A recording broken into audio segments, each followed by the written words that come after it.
નમસ્કાર, તમે જોઈ રહ્યા છો ગુજરાત 18 લાઈવ। ઇન્સ્યોરન્સ પોલિસીના રિફંડના નામે મહિલા સાથે થયેલી ઠગાઈના બનાવમાં સાયબર સેલે દિલ્હીની ગેંગના 2 સાગરીતોને ઝડપી પાડ્યા। પ્રાપ્ત થતી માહિતી અનુસાર વડોદરાના છાણી વિસ્તારમાં રહેતી પદ્મા નામની મહિલાએ ઇન્સ્યોરન્સ પોલિસીનું પ્રીમિયમ ભરવાનું બંધ કરી ઇન્સ્યોરન્સ કંપનીને જાણ કરતા થોડા દિવસ પછી ઈશાની ગુપ્તા નામની યુવતીનો તેમના પર ફોન આવ્યો હતો અને પોલિસી કેમ બંધ કરાવો છો તેમ કહી પૂછપરછ કરી હતી।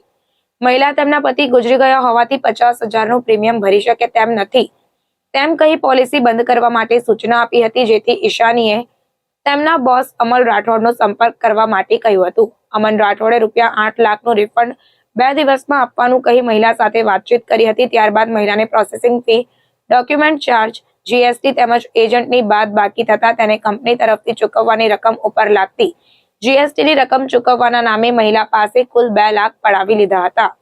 આ બનાવ અંગે મહિલાએ પોલીસ ફરિયાદ નોંધાવતા સાયબર સેલે બેંક એકાઉન્ટના ડિટેલની તપાસ કરી દિલ્હીમાંથી રાજેન્દ્રસિંહ, લક્ષ્મણસિંહ તેમજ આશુતોષ મોહરાંત ઝા ને ઝડપી પાડ્યા હતા। બંને બેંક એકાઉન્ટ હોલ્ડરના ટ્રાન્ઝેક્શનોની પોલીસ તપાસ કરી રહી છે।